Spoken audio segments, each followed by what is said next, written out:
Did you know, some of history's darkest mysteries feel less like dusty old stories, and more like real-life horror movies? Long before the internet, before satellites, before surveillance, entire villages vanished without a trace. Kings were found dead inside locked rooms. Whole civilizations disappeared as if pulled into the earth itself. And explorers uncovered artifacts so cursed that anyone who touched them met a violent end. These aren't ghost stories. They're not legends. They're documented events. Written in journals, carved into stone, or recorded by terrified witnesses. Tonight, we're diving into 5 historical mysteries so eerie, so unnerving. They blur the line between fact and nightmare. And before we begin, if you love unraveling the world's strangest forgotten stories, tap like and subscribe to Shadowed Archives. Every week, we dig deeper into the mysteries history tried to bury. And trust me, you don't want to miss what's coming. Let's begin. Mystery 1, the lost colony of Roanoke. Imagine this, an entire town gone. Not destroyed, not burned, not buried. Simply vanished. More than 100 men, women, and children who walked off the page of history like they were never real. This is the story of the Roanoke colony, America's first true disappearance, and one of the deepest historical mysteries that still reads like a horror story. It begins in 1587, when 115 English settlers arrived on Roanoke Island, off the coast of what is now North Carolina. They built homes, planted crops, and tried to establish the first permanent English settlement in the New World. These were families, not soldiers. People with hopes, plans, and futures. Among them was the daughter of the colony's governor, John White, who soon gave birth to Virginia Dare, the first English child born in America. Spirits were high. The colony seemed promising. But there were problems from the start. Supplies were low. Relations with indigenous tribes were tense. The colony was barely surviving. Soon, John White made a decision he would regret for the rest of his life. He returned to England for supplies. He promised he'd come back quickly. But when he finally did return, 3 years later, Roanoke stood silent. Houses were not burned. Tools were not scattered. There were no bodies. No signs of a struggle. Everything was intact, except the people. The only clue was a single word carved into a post: Croton. No message. No distress signal. Just that word, left like a whisper from a vanished world. White took it as a sign his people might have relocated to Croton Island, home of a friendly tribe. But a violent storm forced his ships back out to sea, and he never managed to return. He died never knowing what happened to his family. And the mystery of Roanoke began. So what really happened? Historians have theories. Some believe the settlers integrated with local tribes, supported by reports of native communities later describing light-skinned or unusually English-looking individuals. Others suggest they starved or fell to disease. But the darker theories linger. Some think the colony was wiped out in a violent attack and the bodies buried, or hidden, in a way designed to erase their existence. Others point to strange archaeological findings: European tools found far from the colony, unexplained fort structures, DNA traces that don't fully match any known group. Then there are the eerie stories whispered through folklore. Claims of pale ghosts wandering the shores, of disembodied voices carried by the wind, and of a woman in white said to appear where the colony once stood. Some locals say you can hear children laughing at night, even though no one ever lived there again. One of the most chilling clues comes from the governor's own hidden map. Centuries later, researchers found a mysterious patch on the map covering a symbol, something resembling a fort about 50 miles inland. A secret the governor may have deliberately concealed. Did he know more than he admitted? Was he hiding the colony's true fate from the English crown? Even today, excavations at that inland site reveal unsettling findings: broken European pottery, abandoned tools, signs of occupation, but never enough to confirm the colonists lived or died there. The scariest part is how clean the disappearance was. No chaos, no destruction, no bodies. An entire community erased with the precision of someone, or something, that wanted them gone without a trace. And perhaps the reason Roanoke still haunts us is because we recognize the terror behind the silence. People don't just disappear. Families don't walk into the woods and never come back. Something happened, something powerful enough, terrifying enough, or deliberate enough to make 115 people vanish at once. And until we find the truth, the lost colony will remain suspended between history and horror. A reminder that some mysteries don't fade with time, they wait. Mystery 2. The Dyatlov Pass Incident, Russia's most terrifying unsolved case. In the winter of 1959, 9 experienced Russian hikers set out into the Ural Mountains. Laughing, posing for photos, and documenting everything with journals and a film camera. They were skilled, disciplined, and well prepared for the cold. Yet none of them returned. Weeks later, rescuers discovered the first clue: their tent, standing alone on a frozen slope, abandoned but perfectly intact. But here's the part that still haunts investigators today: the tent wasn't open from the outside. It was slashed open from within, as if the hikers cut their way out in total panic. Rescuers followed barefoot, sock-covered, and half-naked footprints in the snow. Temperatures were minus 30 degrees. Nobody should have survived more than minutes like that. The trail led to the tree line, where the first bodies were found under a cedar tree. They were lying beside the remains of a small fire, their hands burned, as if they had tried desperately to warm themselves. One had bitten off part of his own knuckle. The tree above them had broken branches nearly 5 meters high, suggesting someone tried to climb it, maybe to look for help, or maybe to escape something below. Further into the forest, 3 more hikers were discovered, lying face down in the snow. Autopsies revealed no external wounds on them. They had simply frozen to death while attempting to crawl back toward camp. But it was the final 4 bodies, found months later in a ravine, that transformed the incident from tragic to terrifying. Their injuries didn't match any known explanation. One woman was missing her tongue and eyes. Another had a shattered skull. 2 had chest fractures so severe that a doctor compared the force required to being hit by a car.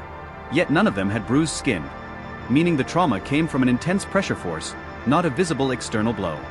Radiation was found on their clothing. Their orange-tinted skin and gray hair, described by witnesses, added another layer of unease. Soviet authorities quickly sealed the case, stating only that the deaths were caused by a compelling natural force. But nobody believed that then, and nobody believes it now. Conspiracy theories exploded. Some claimed the hikers wandered into a secret military experiment, parachute mines detonating in the sky, creating shockwaves powerful enough to crush bones. Others pointed to UFO sightings reported in the region at the exact same time. Bright orange orbs floating in the night sky. The hikers had written in their journals about strange lights above the mountain. Some investigators propose an infrasound phenomenon, low-frequency wind vibrations causing overwhelming panic, hallucinations, and the feeling of being watched. But that still doesn't explain the missing tongue, or the crushed ribs, or why 9 rational hikers would flee into a deadly blizzard without shoes or jackets. Then there's the indigenous Munsee tribe. While they were initially blamed, there were no signs of struggle, no footprints, and no motive. The Munsee themselves avoided the mountain, calling it Kolat-Sayakal, which means the dead mountain. Not because people died there, but because, in their legends, nothing living stays there for long. In recent years, new theories suggest a terrifying natural phenomenon known as a katabatic wind, violent, invisible gusts that can hit with hurricane force, causing panic, disorientation, and even blunt force trauma. But even experts disagree. Katabatic winds don't remove tongues. They don't create radiation patches. And they don't seem to match the eerie calm documented in the hikers' final photos and diary entries. Entries that went from playful and hopeful to strangely formal and anxious. One photo captured something in the darkness. A figure. Tall. Blurred. Watching. Some say it was just one of the hikers. Others swear it looks like someone, or something, else entirely. And then there's the final entry in their group diary: "We now know snowmen exist." Historians think it was probably a joke. But when combined with everything else, it doesn't feel like one. Over 60 years later, the Dyatlov Pass incident remains one of history's most chilling mysteries. 9 hikers entered the mountain. None survived. Their injuries defy explanation. Their final actions make no sense. And whatever happened that night, whether it was a secret experiment, a force of nature, or something not meant to be understood, left no survivors, no witnesses, and no clear answers. Only torn tents, abandoned boots, broken bones, and questions that still echo through the frozen silence of Dead Mountain. Whatever forced them out of their tent in terror, whatever they ran from, whatever they saw in the darkness, remained hidden by the snow. But one thing is certain: those 9 hikers weren't alone on that mountain. Mystery 3. The dancing plague of 1518, when an entire city couldn't stop dancing. In the summer of 1518, in the quiet streets of Strasbourg, a woman stepped into the open air, lifted her trembling hands, and began to dance. Her feet slapped the cobblestone. Her body twisted unnaturally. But there was no music. No celebration. No reason at all. Her name was Frau Trophia, and for hours she danced alone, face pale, eyes wide, breath sharp and ragged, moving with a force that looked less like joy and more like possession. Neighbors watched from their doorways. At first, they laughed nervously. Maybe she was drunk. Maybe she had lost her mind. But as the sun dipped and the shadows stretched long across the city, she was still dancing. Her feet bled. Her muscles spasmed. Her dress clung to her with sweat. And the expression on her face was no longer human. It was like she was being pulled by something unseen. By the next morning, she wasn't alone. A small crowd had gathered. Not to watch, but to join. One by one, men and women stepped forward, their bodies jerking violently, mimicking her frantic rhythm. Some wept while they danced. Some screamed. Others smiled in a way that didn't reach their eyes. Their arms flailed, their backs arched, and their feet pounded the stone road so hard the bones cracked beneath skin. But they could not stop. Within a week, over 100 people were dancing. Doctors were called, priests were summoned, and officials demanded answers. But none came.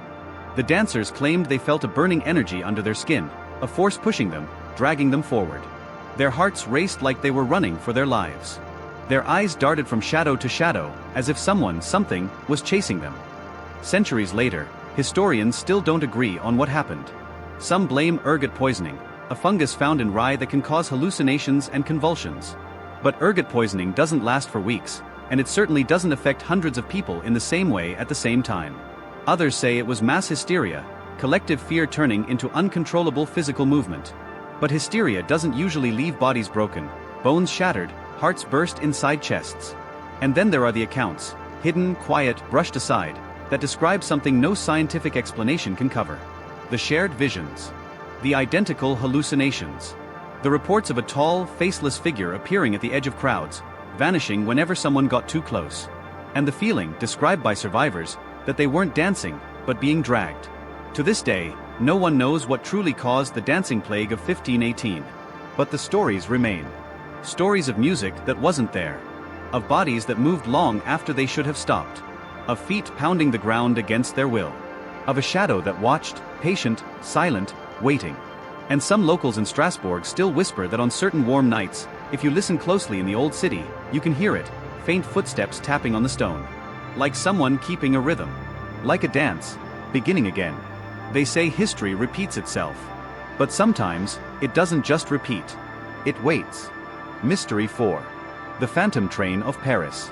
They called it the Phantom Train of Paris, a story so strange that historians still argue over whether it was a mass hallucination, a cover-up, or something far darker.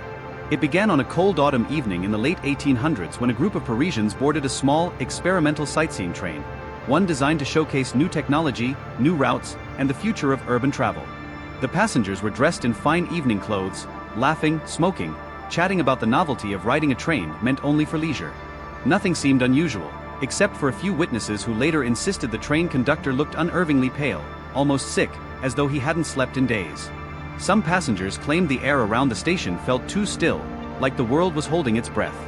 They boarded anyway. The train pulled out of the station at dusk. And then, it never arrived at its destination. Not late. Not delayed. Gone. The tracks were inspected. No debris, no broken rails. No sign of a crash. It was as if the train rolled into the evening fog and simply vanished from the world. At first, officials assumed a clerical error. Maybe the departure time was wrong. Maybe the train turned back. But then family members came forward, begging for answers. These weren't fictional passengers. These were real people, bankers, artists, travelers, who never returned home that night. The French authorities launched an investigation. They interviewed station workers, engineers, and witnesses. Everyone described the same thing. The train left exactly as scheduled, heading toward the next stop, and then the tracks were empty. Some investigators tried to propose rational explanations. Maybe the passengers abandoned the train somewhere, maybe the logs were wrong, maybe a crime had taken place. But nothing fit. A disappearing train requires a disappearing track, a disappearing metal engine, disappearing noises, disappearing smoke. That doesn't happen. The story should have ended as a strange urban myth, except for what surfaced decades later. Almost 30 years after the disappearance, a small village in rural Italy reported something impossible. Locals claimed a strange train had been seen passing through the countryside, one that didn't belong to any known rail company. A few even said the windows were full of pale, terrified passengers, staring out like prisoners. Italian authorities dismissed it, until 3 men were found wandering the countryside in clothes completely out of date, insisting they had ridden a train in Paris, just yesterday.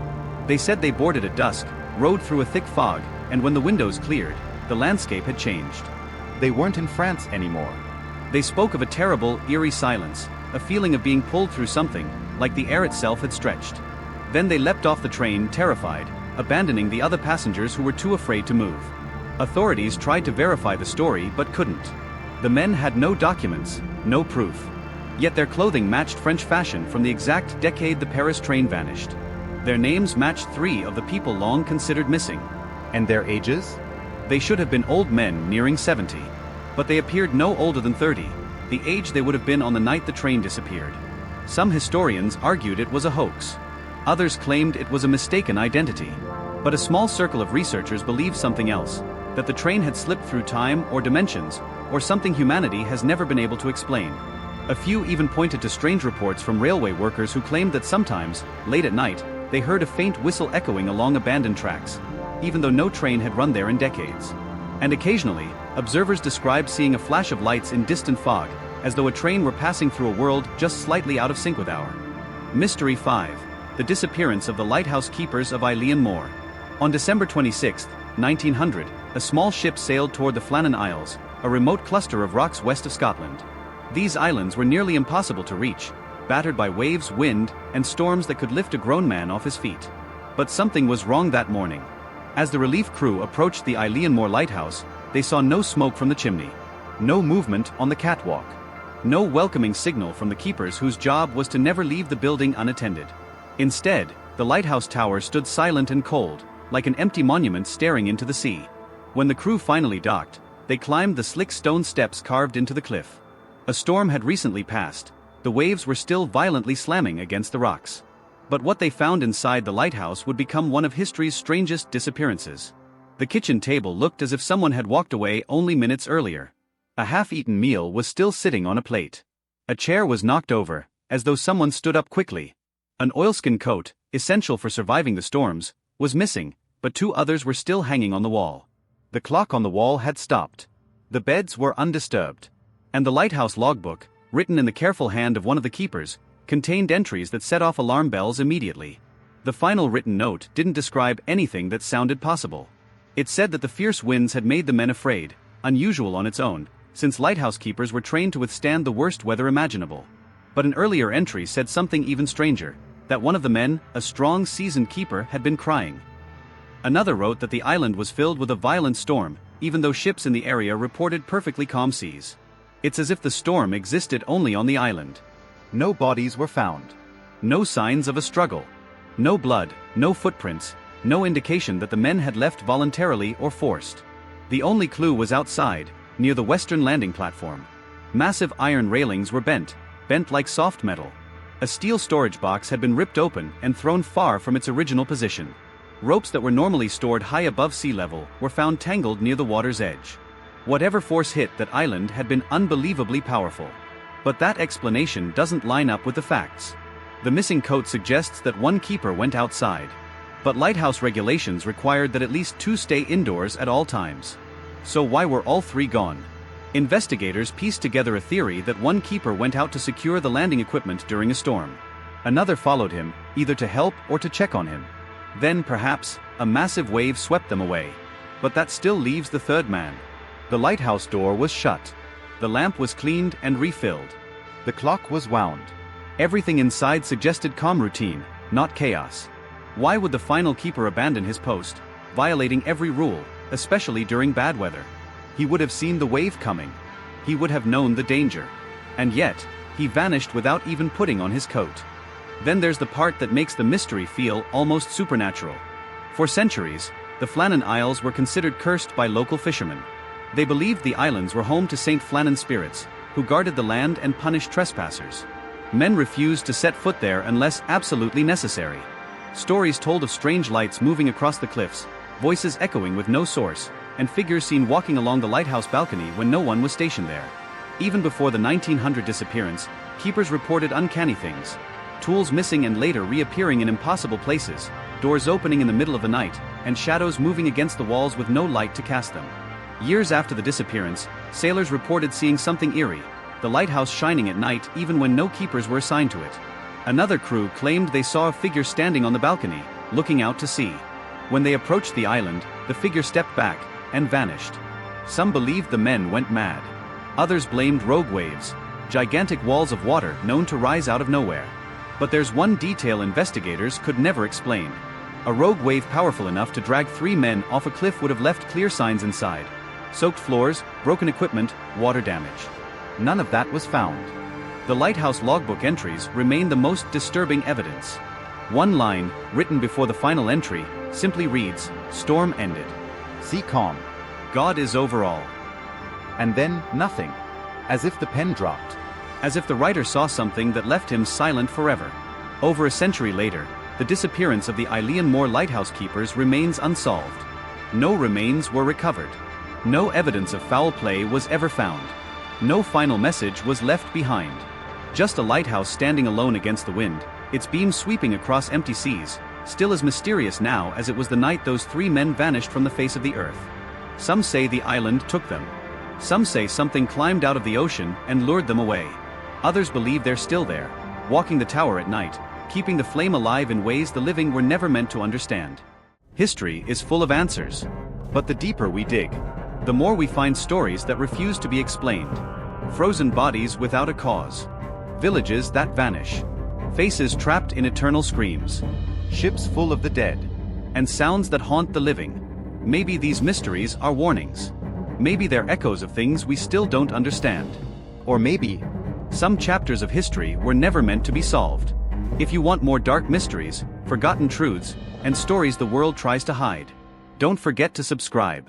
Because in the shadows of history, there's always another nightmare waiting.